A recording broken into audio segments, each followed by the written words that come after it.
Welcome to your Daily 5 for Thursday, January 18th, 2024.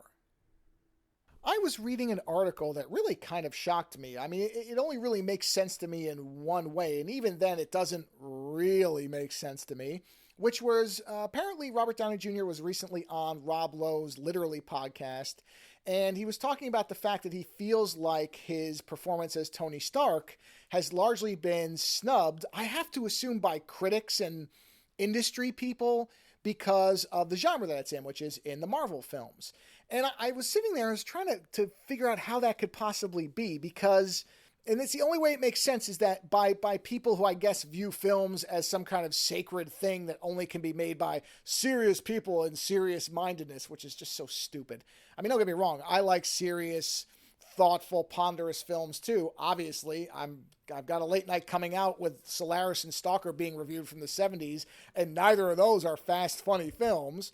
But at the same time, the Marvel formula, and don't get me wrong, I've talked many times about the fact that I'm tired of it by now, but for a while there, it was the formula for making these movies. And you can still see its template and its influence everywhere.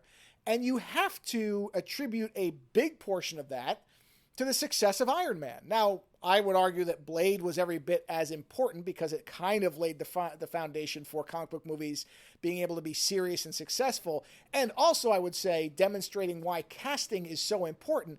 And that's something that you can argue about the quality of the films themselves and the villains being better or worse in certain films. But the first three big tentpole movies from Marvel, which would be Iron Man, Captain America, and Thor, the casting is so vital to those movies being as good as they are and thereby contributing to the larger MCU success that I don't know how anybody could look at Robert Downey Jr.'s presence in these movies, and whether you like comic book movies or not, it's a significant role, and the success of the movie is at least, well, I wouldn't even say at least, that's the wrong way to phrase it. There's a major portion of that success that is tied directly to Downey Jr. himself. Obviously, Jon Favreau is important, and you have to have good direction. There's lots of ingredients into a good movie. But Tony Stark was so well cast in Robert Downey Jr. that it's very tough to think of another actor. Because you can think of other actors who can do roles, obviously. I mean, Timothy Dalton in his prime could have been Tony Stark. I can think of numerous people who, at the right time, right place, would have been as good, but not vastly better. I mean, sometimes you have roles where you think, would anybody else have been vastly better? And if you can't come up with somebody, and if you can think of anybody, tell me, but I can't imagine who it would be, then you have to credit that person, their performance in that role, with its due weight and significance. And if people think that his performance wasn't good because it was a comic book movie, well, that says more about the way that people are evaluating movies, because it shouldn't all be one type of movie. And maybe that's what he was sort of saying when he was talking about this. Maybe he can't come out right out and say it because, of course, he's part of the industry and you're not going to blacklist yourself for no good reason. So maybe this was a kind of stealth way of commenting on the way films are evaluated, in which case I totally agree with him. But again, I don't know.